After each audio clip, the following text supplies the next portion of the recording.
Hello and welcome to Movie Joust. My name is Jesse Nussman, a film critic living here in Atlanta, Georgia. And with me on the other line, twerking with the cast of Anora at the Oscars after party, it's Josh Sewell and Jason Evans. Guys, how have you been just like nonstop celebrating since Sunday night? Exhausted. So your favorite jet-lagged. movie won the Oscar? Yeah, got back from the Vanity Fair party. Like, I'm exhausted, man.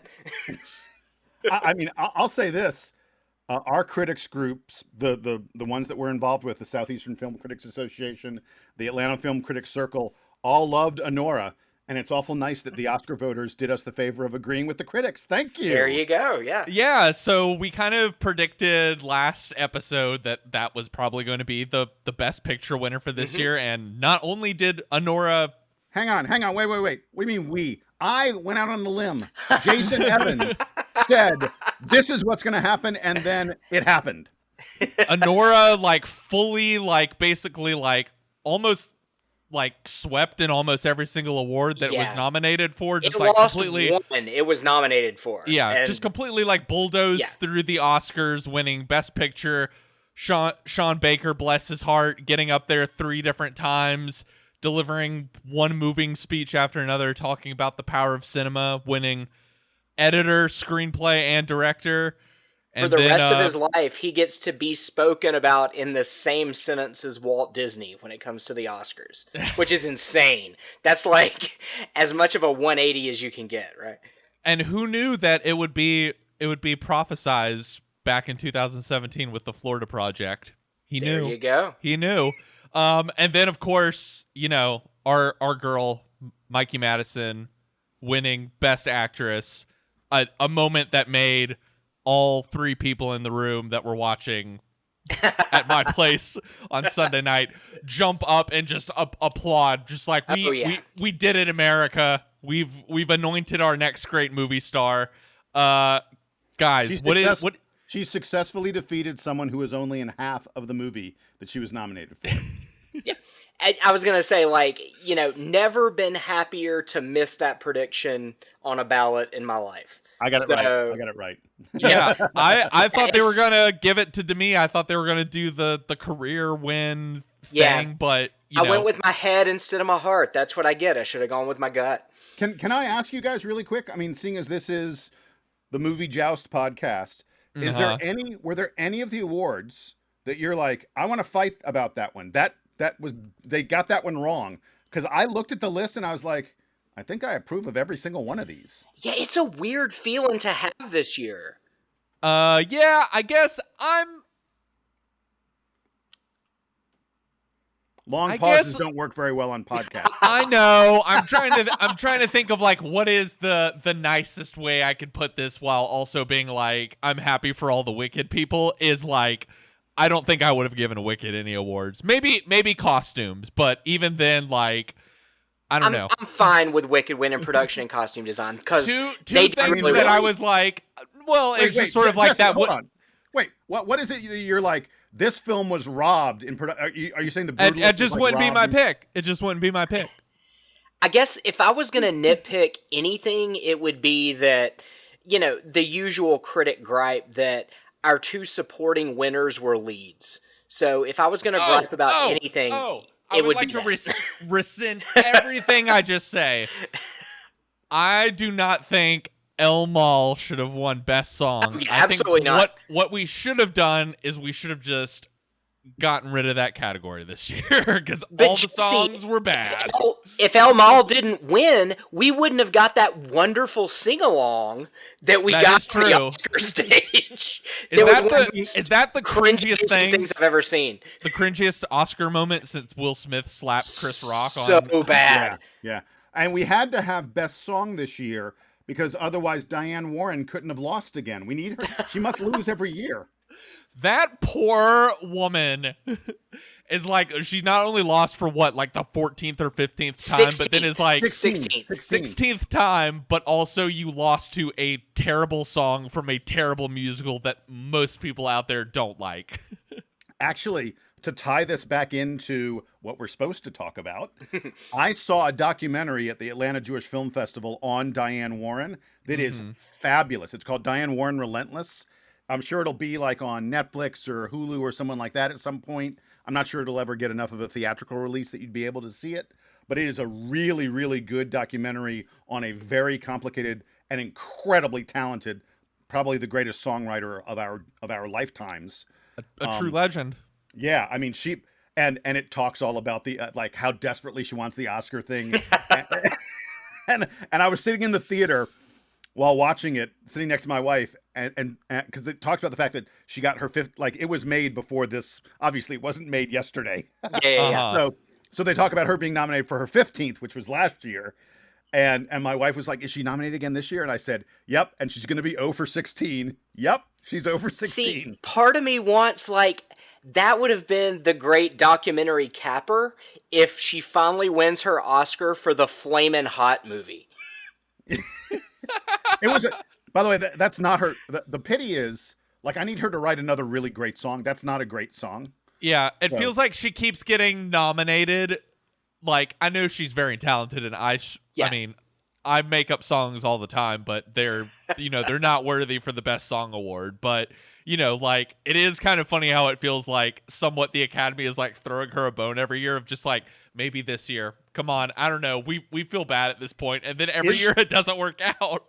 Is there a point where it's better not to win? Like, is it better to be 0 for 16, 0 for 17, 18, whatever it is, or 1 for 18 or something like that? It's almost better to like be, I never won. That is true. You can do the whole like Hitchcock and Kubrick never won an Oscar, or like the one that Kubrick won for was a like effects, we don't know who to give this to sort of Oscar. In this documentary about her, they sort of treated it as this big triumph that she got. They gave her a honorary Oscar, like a special, like they did this little ceremony and they gave her an honorary Oscar. I think participation trophy. Yeah, like a year ago or so. And she does. Look, if anybody deserves an honorary Oscar, if you've gotten 16 nominations, you deserve an honorary one. And they treat it like a big deal and stuff. And I'm like, no competition. This does not count, Diane. You're still over. No, they should have given her the Oscar for Up Close and Personal, that Celine Dion song. That's a great song. Back in the 90s, and we could have been done with this. We've spent way more time on Dionne Warren than I would have projected going into this episode. It's a great documentary. It's really good. And also, the fact that this is what we're nitpicking over suggests it was a pretty solid Oscar ceremony. Like, it was, like, when it was over, I was like, the winners were decent and the ceremony was okay. I'm not sure how to feel. Like, for the first time, I think in a really, really, really long time, like, I thoroughly enjoyed Conan O'Brien hosting. Oh, he was great. And to the point of being like, they should just bring him back this year. Like, 100%. I'm someone that got kind of tired of the like Jimmy Kimmel, like, aw shucks, isn't this stupid that we're all here sort of thing. But like, I don't know. I just thought like, and maybe it's because I'm thoroughly in the Conan O'Brien generation of people that kind of like, I grew up watching Conan O'Brien late night on television. I really loved his brief stint on the Tonight Show. I thought he was robbed. But yeah, I even thought like, normally I kind of am like happy with the awards, and then I'm like, the show is terrible as always. And this year, I would say, except for one that cringe moment Josh mentioned, and then one other, I would say, curious and just strange and puzzling moment later in the show. I'll let you guys guess what that was. I would say I enjoyed watching it this year. Yeah, it's, compared to previous years, slaps and pandemics notwithstanding. Yes. The fact that I can only pick like 3 or 4 things that were lackluster or cringy, I'm chalking that up as a win. Like, I feel like Conan was the perfect host because he doesn't have anything, like, he's made his money. He's got he doesn't have a show anymore. He's got like an HBO Max travel show or something. He has an insanely successful podcast that's like, why do you need a late night show when more people will probably listen to a podcast? The fact that he's like, I've made my money. I'm a Simpsons guy. I've established my fame. this is just bonus points. The fact that he could get up there with nothing to lose, but he still respects the industry enough to understand how important the night is to the people there. Like, sure, the people watching it think it's a bunch of, like, egotistical people looking for trophies, but, like, he understands how important the room is, and it feels like he did a really good job of playing to both audiences. Yes, I definitely agree. I mean, it's also worth noting that he kind of made a joke or two about how long the show is, Mm-hmm. and then they did like a 10-minute thing about the songs of James Bond. Oof. So Yeah, was that you guys' guess for the moment where I was like, everyone in the room was like, wait, huh? Why are they doing this? It was They either did going to this be a that couple or the years Adrian ago. Brody speech, one of those two. Adrian Okay, Brody's speech is bad. Brody's speech is bad. I have to put a flag in the sand of being like, I don't get the hate for the Adrian Brody speech, other than people being like, he talked for too long. For no reason. He had nothing said to say. What else do you want him to do? It's an award show. Yeah, but if you got nothing to say, don't take a long time not saying it. Like, I get that he's best actor and he gets, you know, the three major awards get the most time. I get that. But if you've got nothing to say it in 90 seconds instead of 5 minutes. I thought it was a solid, Didn't like, Jack- I didn't wait, think didn't it was Jack a Nich- great speech, but, like, I thought it was a, like, oh, this is very clearly a guy who's, like, I won an Oscar really early in my career. I got a couple, like, big roles out of it, and I've kind of just been doing, like, Wes Anderson and, like, VOD movies since then, and this is, like, making me thankful for and, like, really showing me how, him just being like, wow, it's weird I'm up here again. And Well, but like, if he'd said that, it would have been more interesting. Yeah, 100%. I was gonna say Jack Nicholson won once and just came up and said thank you, and then he was gone. Like, The fact that he out-pompous Joaquin Phoenix says a lot. no, nothing is ever gonna beat that. At least Joaquin didn't talk for 5.5 minutes, you know. But that's all right. I will say this. It is kind of amazing that the list that Adrian Brody is now on, like if you know the other people who won, it's insane. We went through it at my apartment afterwards of like I think it was like Daniel Day-Lewis is has the record at like 3 best actor wins. Right. Like, this is if you're not counting like supporting wins and stuff like that. Adrian Brody, it's like him and like 1 or 2 other people. It's Hanks, it's Nicholson. Yeah. Like it's really rarefied air. Wait, no, Nicholson's isn't, because Nicholson got supporting the first time. No, he won Nicholson for Cuckoo's one- Nest that's and one for his Yeah, that is Gazillions. right. That is right. I forgot about Cuckoos. Yeah. Nicholson has 2. Daniel Day-Lewis has 3. Spencer Tracy has 2. Marlon Brando has 2. But we're talking like Dustin Hoffman has 2. Tom Hanks has 2. Anthony Hopkins has 2. But then like Sean Penn. And then somehow Adrian Brody. It's kind of I mean, more power to you, Adrian. Yeah. And the performances are great, and I picked him to win, and I think he deserved to win. But it's like, how is this guy in the same sentence? It's just sort of like a weird life thing. It's like funny that happened and that we've come all the way around again. Yeah, I can't complain about it. He's incredible in the film, and his closest competition was Chalamet, who was also fantastic, but I feel like they're going to put him through the Leo test. Yeah, and make him be really he cold seems to have with a good bear. chip on his shoulder about it. Like that guy seems to like. I just love his attitude at all of these shows where he's just like, I'm kind of just happy to be here. I'm dating Kylie Jenner. You know what I mean?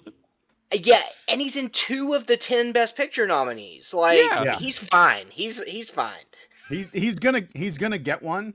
Yeah, and it's almost better to make him wait and appreciate it a little bit more, because there are a couple of the things he said in the run up to the Oscars I was a little bit like, you're getting a little full of yourself here, buddy. I don't know, because there was the one speech where he's like, I want to really do great things, and it's like, I only want to I want to be the greatest, and I'm like, I saw that people were mad at him about that. I'm like, we can't do the Anne Hathaway thing all over again. That's where what I was people gonna say. made fun of Anne Hathaway for Anne Hathaway being like, I'm a try hard. You know what?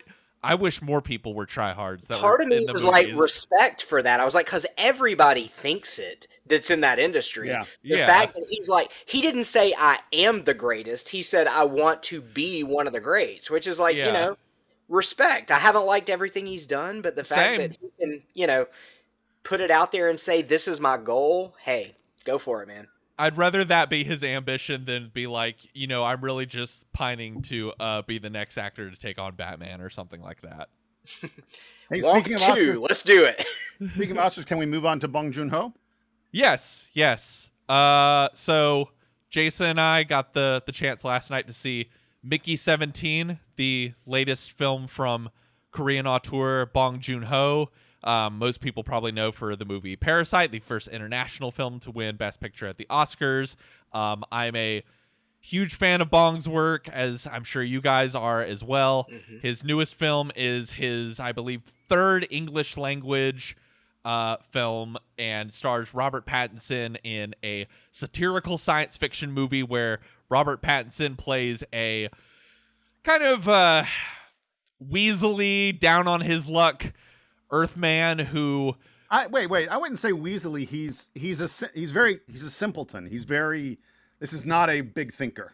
I don't know. I got a lot of like Ratso Rizzo vibes, maybe from the voice that Robert Pattinson is doing. But, a kind of like, the lowest on the totem pole socially, and he signs up for this internet or this outer space colonization mission that is ran by a Trumpian-like figure played by Mark Ruffalo and his wife played by Toni Collette.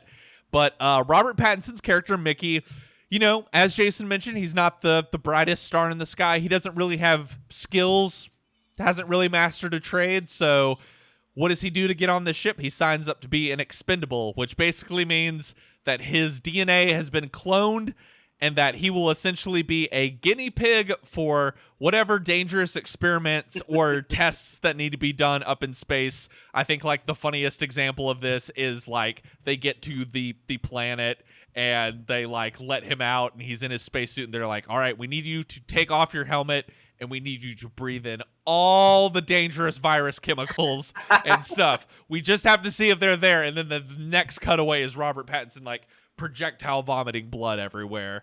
But essentially, it's basically just offering him up as like a guinea pig test rat sacrifice. But because his DNA is cloned, they can just regenerate him every time. Not just his DNA, his memories. That is true. His memories are kept on this. I thought like really cleverly designed like brick computer it's chip. Literally a brick. Yes. Yeah. But the one mission, Mickey doesn't die and returns to the spaceship to find that he's already been cloned again. The only problem is it is illegal, punishable by death and total memory wipe to have multiples of clones. So, Josh, we are in a unique position to where you did not see this movie. So, you get the free reign for the rest of the podcast to poll Jason and I on this very hotly anticipated movie. So yeah, I had every intention of going, and then my wife got pulled into jury duty, and of course got chosen. So yeah, I didn't get to make it because I was, hanging with our kids. But I think you could have taken them. They would have gotten a very valuable lesson on late stage capitalism. There you go. Yeah, and so I was looking forward to it, but based on what I could gauge from the trailer, this seems more in the vein of Oakjaw the host Bong Joon Ho than Parasite Bong Joon Ho. Would I be correct in assuming You would be correct, sir. Yes. Which doesn't exactly, considering those aren't my favorite of his films, that sort of leads me to go in with muted anticipations. Not only that, but the fact that I've started reading the book this is based on, called Mickey 7 instead of Mickey 17. So I'm still waiting to figure out. I can assume what the difference is, but the difference is they wanted to kill him a lot more. Yeah, the difference is a really hilarious montage. Right, exactly. And so it's written by Edward Ashton, and I'm not done with it yet. I'm a little ways into it, and the tone so far feels like somebody who's trying to write The Martian. So, but doesn't quite get there. And so it feels like to me, Bong Joon Ho took an interesting premise and maybe went his own way with it. I'm just assuming here. But I haven't read the book, but another colleague of ours afterwards who I talked to had and said that the Bong version is very different and is more kind of what you're describing of like takes the basic premise and does something that I would say is less The Martian and more like Starship Troopers, like a very like goofy, very political sci-fi farce essentially. There is a ton of social commentary, and there's no question about it. Not in a Bong Joon Ho film. You're talking gibberish. Yeah. But yeah, so seems to me, and this is just like the guy going in cold talking. I'm really looking forward to seeing it this weekend and kind of getting my own thoughts about it. Feels like this could be one of the rare things where maybe the movie improves on the book a little bit. Kind of could join Jaws, kind of could join The Godfather. I'm not putting it in the same air as those films. Josh, your job now is to ask Jesse and I about the film. Okay, gotcha. So we've already told you we haven't read the book, so we can't answer that question. I just wanted to show that I'm invested, even though I haven't seen the film. We know you do homework.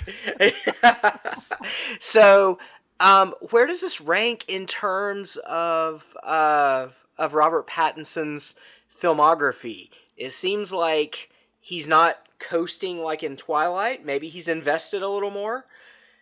It is a very interesting experience. Was Jason, knows because he was there. I brought my girlfriend along, who is was a huge Twilight fan and loves Robert Pattinson from Twilight, and that's why she was interested in it. I would say this is Robert Pattinson continuing down the,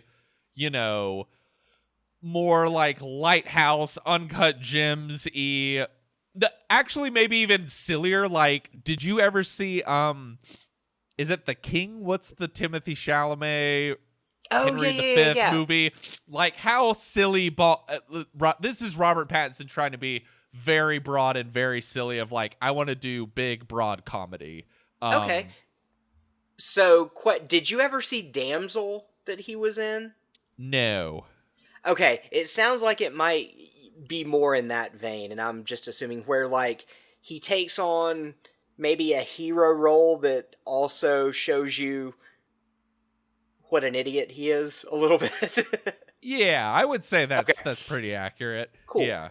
So, and it sounds like, just based on what I've seen so far, that maybe Mark Ruffalo is following in the footsteps of his character from Poor Things a little bit. I would say you more. Definitely get some of those vibes off of what. Yeah, he's doing in this he film. definitely seems comfortable to go big and goofy in a way that the villains in some of Bong's other English language movies, like Tilda Swinton or Jake Gyllenhaal, in the way that I would say, the Jake Gyllenhaal performance is, I think, an example of what happens when that, is one end of the spectrum that I wouldn't say is least successful, and Tilda Swinton is the more successful end of the spectrum in both of those movies. I would say Ruffalo is firmly in the middle, but like it's going for that kind of broad caricature performance. He basically is like he's playing Donald Trump. There is an aspect to this movie that it is Bong Joon Ho's MAGA satire. I was going to say, like, it feels like we would say it was over the top if we weren't living in the timeline we were currently living in. Yes. It even comes down to the fact that Mark Ruffalo's followers, so to speak, not even so to speak, they are his followers. It's a cult. Have their own slogans that are on hats and stuff like that. Yeah. It couldn't be more MAGA adjacent, so to speak. So what you're telling me is it's super subtle. Yeah, it's not subtle at all. No, it's not subtle.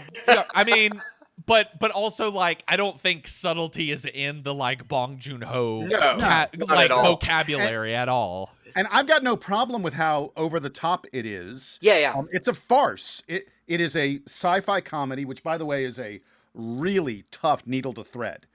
Yes, this is not absolutely. This is when you go into that sort of sci-fi space, when you're also doing social commentary, and you're like, but I'm going to make it funny, you are really, you're not picking an easy course. So I give Bong full credit for trying to do something very, very ambitious. I know Jesse liked it more than I did, but I want to go ahead and say, I think that he bites off more than he can chew here. There are a lot of plot threads that don't quite work. Like, he starts down a path and then he goes, nah, never mind. I'm not going to do that. I'm going to go this way instead. There were a number of times where, the last thing you want when you're in a film, especially a film that's transporting you to a different world and a different place, is to be pulled out of it. I kept on getting pulled out of where we were because I was like, what that character's doing doesn't make any sense.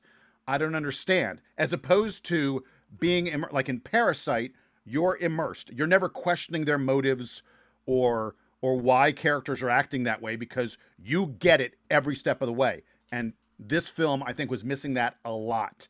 That said, I still enjoyed it. I still admire the vision that he had. I'm not saying it's a bad movie. Like, if you force me to go thumbs up or thumbs down, I'm going to go thumbs up on it. But it's kind of a lukewarm thumbs up.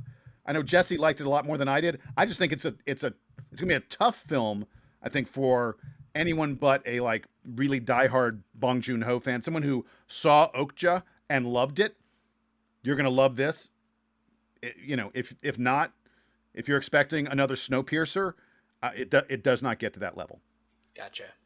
I would say, so I'm going to come in hot and be like, I really, really like this movie. Though I will also say to maybe even, not hype it up too much, say that in my full, ranking of all 8 of Bong Joon Ho's movies, I would say this, is probably in the, number 6 spot in between Okja and Snowpiercer. Okay. If that gives you an idea on where it falls, but dude, Snowpiercer is so much better than this movie. It's not even close. I mean, to me, the South Korean ones are the ones to me that are the real holy cow masterpieces. But I really enjoyed Snowpiercer. I'm an Okja defender, and I view the sort of huge tonal swings that Bong takes as, I think it is something that kind of can annoy people about some of his broader movies like this or Okja. Mm-hmm. I think it is part of the enjoyment I have in them, and I think it is part of there's a very macabre, sicko sense of humor that this movie has that's in all of his movies. Bong is someone who has just a very cynical, for as cheerful of a man as he seems in real life, is someone who just has a cynical worldview and a cynical view on capitalism, on politics, on scientists, on just human nature in general. And I found something there's an interesting way in which how much of this is me projecting anxieties and frustrations about the world we live in onto a movie, and the conversation of how do you enjoy the movie in a vacuum or in the context of the broader world. But this is the first kind of MAGA satire, if we're going to use that word, that I feel has fully worked for me, because Bong is just sort of funneling it through a genre movie, and in the way that Adam McKay's film Don't Look Up is trying to be a farce, but somehow is not able to reach there because it's too close to our time, to the point where it just becomes preachy. This it forgets to be funny. Right. Yeah. This sort of creates a situation that I feel was able to sort of go to the absurd, comical, cartoonish level, while also having the grim sort of grossness that Bong Joon Ho's movies always have, and sort of be a satire on everything from kind of the current American political climate to, and saying that with this is an outsider's view of our current political climate, and a satire on, to me, the whole Robert Pattinson being regenerated over and over again. That to me is a very clear satire on just what would capitalist corporations love more than anything else? A worker that they could just like work to the bone and put like, we don't need any workers' comp for you. We can just bring you back and just keep working you over and over and over again. Work until you die and then bring you back. Yeah, there's an aspect of, American imperialism satired here. I just think this is such a smart movie, and I'm always so amazed by how Bong Joon Ho is able to create these like very bluntly political movies that have a like very like slap you across the face kind of view of the world and are not apologizing for it, but yet he's such a playful filmmaker that his movies are always like, I can't help but get caught up in them, and they're so funny and exciting and exhilarating, and I feel like I'm in the hands of a master the entire time. I will say this is B+ material by him in my opinion, but I would rather watch B+ Bong Joon Ho than like literally almost anything else. And I just think this movie is so smart and so incredibly funny. The one area that I will give to Jason where I think it kind of stumbles for me is Bong's movies to me typically have these like very poetic but immediate endings that just sort of like they oh my stop. God, the ending goes on forever. Oh, this has a much clumsier ending where I feel like Bong's other movies, he's able to leave you with an ending that just kind of like you feel like you need to sit there and sort of like think for a few minutes. It gives Josh, you pause. This won't spoil anything. There's a completely meaningless like dream sequence at the end. There's a lot of weird ways that like scenes progress in the ending that makes me wonder if there was maybe like some studio interference or stuff like that. But that's I would say like the one complaint I have in a movie that I was otherwise like thrilled to be watching. And I have a hot take of, I think if Warner Brothers had any balls, they would market this movie by what it is and it would be a hit. But instead they're marketing it with just cutting the trailer to like, oh, Mickey, you're so fine, you blow my mind. Hey, Mickey. Hey, Mickey. So here is my hot take. The problem with this film is that Bong Joon Ho got $120 million from Warner Brothers, and he made a movie in English. Bong Joon Ho's natural language is Korean. He does not speak very good English. As you guys know, we've heard interviews. Mm-hmm. When he went up to accept his Oscar, he had to have someone translate for him. I think that the script and the ideas probably suffer from trying to put them into English. And I think that if he didn't have $120 million from Warner Brothers, he would have made a tighter film. It wouldn't be as bloated in terms of relying on lots of effects and world building. It wouldn't be as bloated in terms of the cast. You don't like the world building? No, I did like it, but it went on and on. The movie just keeps on. Like to be honest, there are too many sets. There's too much that happens. And why do you want less candy, Jason? Hold on. There's too much cast. There are characters in this movie that don't need to be there at all.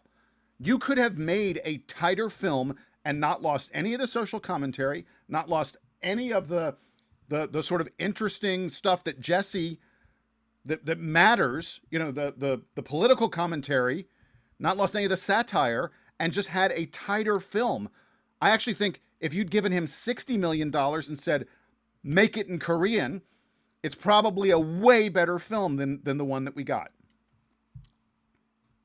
I'm not necessarily going to argue with the translation thing, because I do think that's an interesting wrinkle. And like, I always wonder, like when I'm watching like a foreign film, like the flip could even be like, are his performances over the top in Korean? But like, I don't know, because I don't know the acting style there. Or is it the translation thing, like you mentioned? Like, so that's what I'll say about that is like, that is a good point.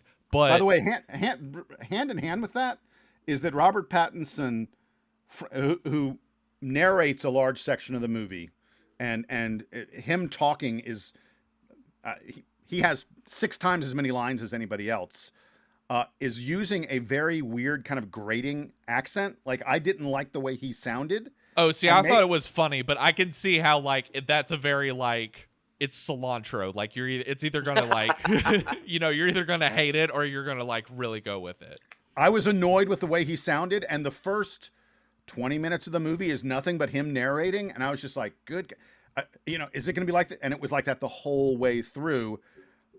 And the weird thing is, at one point, it's not giving anything away, Josh, that there's another version of Robert Pattinson. By the way, the movie really picks up once that happens. And the other version has a different accent. Now, I know that's part of us being able to tell them apart. But It's I was a different like, tone of voice. Yeah, well, but I was like, I wanted to listen to that guy, not the first guy. Could we flip these? It would be a more pleasing film. So I want to come back to the thing you said about, scenes or characters you could take out. You know what's delicious, Jason? Fat. As long as you season it well. And yes, this movie may have some fat, but hey, that fat is seasoned well, and why would I want less of the thing if I'm getting pleasure from it? Why deny myself the pleasure? Strong dissent, my friend. Strong dissent.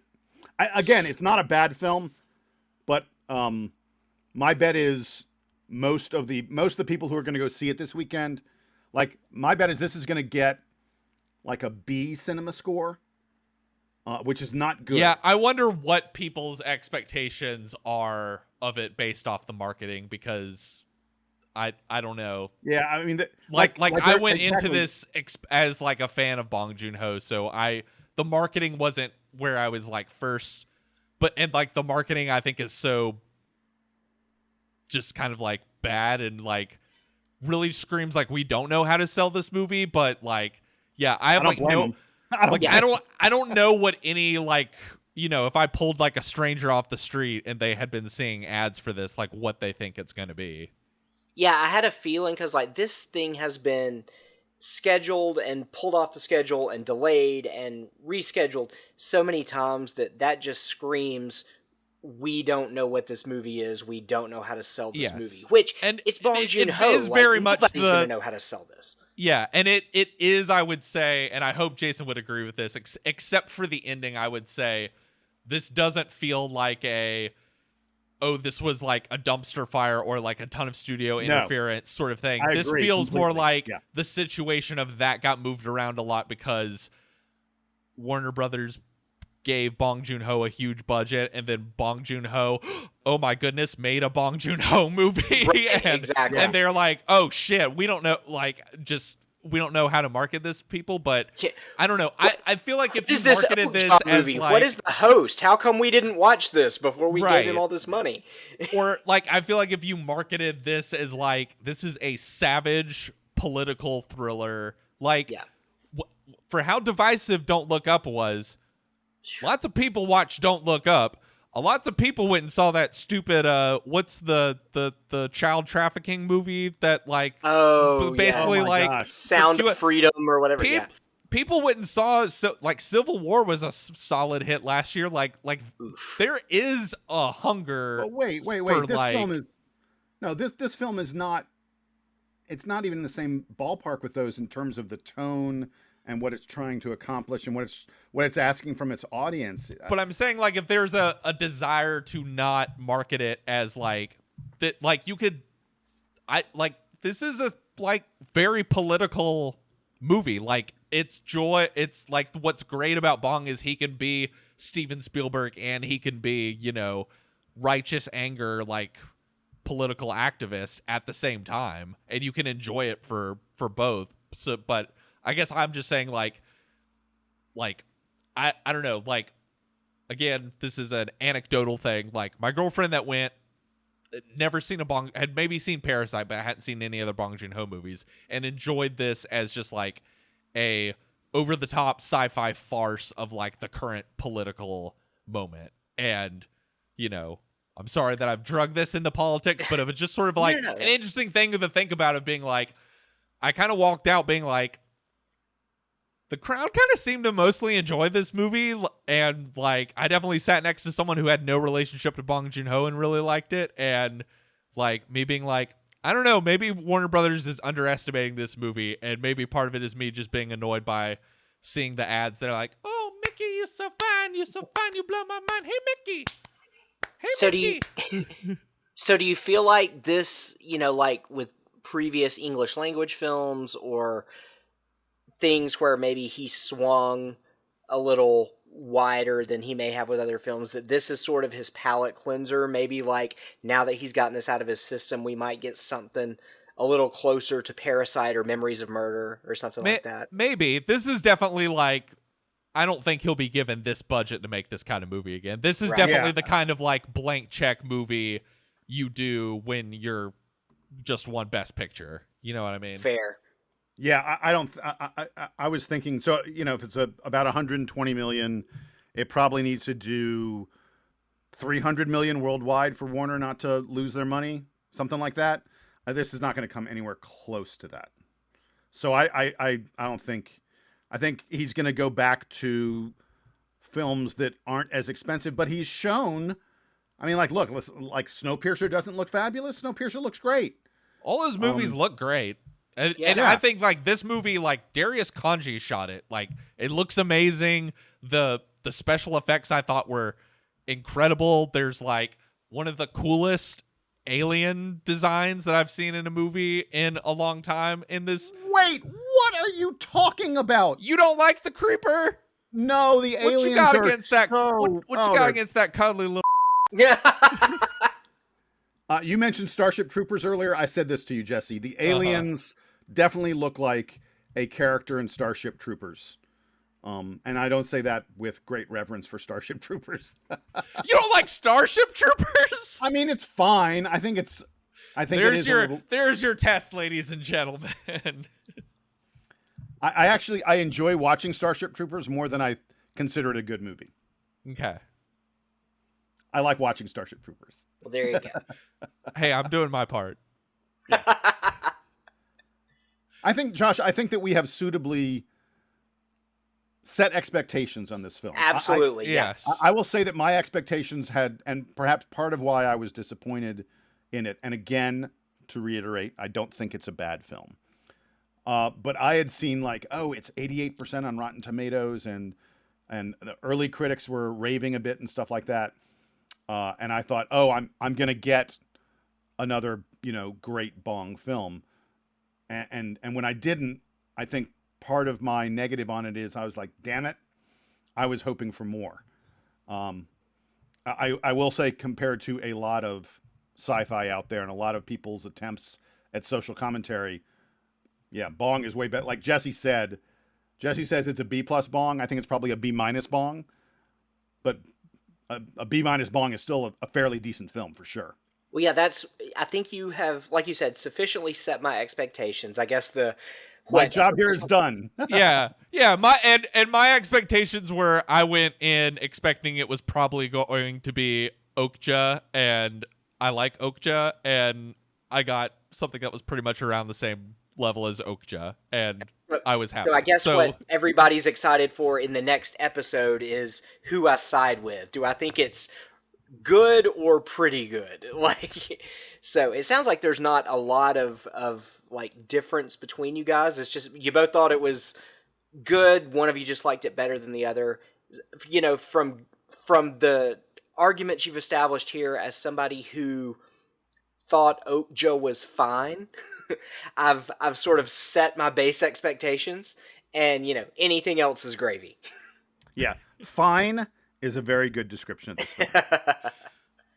But I get to see Robert Pattinson. Rewatch Okja, everyone. It's really good. I get to watch Robert Pattinson and Mark Ruffalo be weird. There are much worse ways to spend a couple of hours. Everyone in this is clearly having a ton of fun. Like, even down to like the smallest little like supporting players. Like every who shows up. I don't know if you picked this up, Jason, or if you've even seen the show that this person was in. One of the scientists is played by the guy who's the like mustache serial killer from Mindhunter. I didn't see it. Dang, now I got it. Well, I was gonna say, like, the other thing that makes me excited is I don't know why Toni Collette hasn't already worked with Bong Joon Ho, because it feels like they are on a perfect wavelength together. Like, it feels like their sensibilities and their warped sense of humors feel like they would mesh really well. Yes, So- she is, I think, even better than Mark. Like, she's closer to the Tilda Swinton level of like Mark Does not Ruffalo's having surprise me fun, at all. but yeah, Toni Collette is like really just salivating. Super excited to see her go from juror number 2 to this. Yeah. Which I guess it was supposed to be Mickey 17 to juror number 2, but you know. Well, but Toni Collette is a great example, kind of, to me, of one of the sort of problems of the film, which is that I'm not quite sure what the point of her character is, other than, hey, let's get Toni Collette and she and Mark Ruffalo can be in every scene together. I'm not sure there's much of anything that she does that Mark Ruffalo's character couldn't have also done. You know, again, but why would you deny yourself both? You're giving away free pizza. Yeah, he's like, I got $120 million. I'm going to hire both actors. Someone's going to be Jason's going to go, they're going to be like, it's buy one, get one free ice cream sandwiches. And he's going to say, no, thank you. I'll just have the one. Well, but wait. So if the one is big enough to fill you up, why do you want the second? Because it's ice cream. It's ice cream. You're just going to get a stomach ache and brain freeze. By the way, Ed Gein is for all my Mindhunter listeners out there, the guy that played Ed Gein on Mindhunter and was so great. He plays like one of the scientists in the movie and like made me laugh so hard. Probably like I laughed more than Toni Collette and Mark Ruffalo did in the movie. So Well, I will say this: Mark Ruffalo's veneers must be seen to be believed. I mean, the dude's teeth are next level. If this film cost $120 million, $2 million of it was spent on Mark Ruffalo's teeth. Yeah, I would agree with that. Well, that about wraps us up for this week. Guys, I believe, what do you think about next week we do a Soderbergh top 5? We're getting to see Soderbergh's new movie, Black Bag. Sounds good. Maybe it'll be an opportunity for me to catch up with Presents, if that's streaming anywhere. Definitely catch up with Presents. Yeah. But until then, it's been fun, guys. I'm going to stop talking because Jason's giving me a look like I'm going on and on like Adrian Brody at the Oscar ceremony. Vamp, baby. Go ahead and vamp. Yeah. I'm going to be like, da da da da da da da. I've done this before. Stop.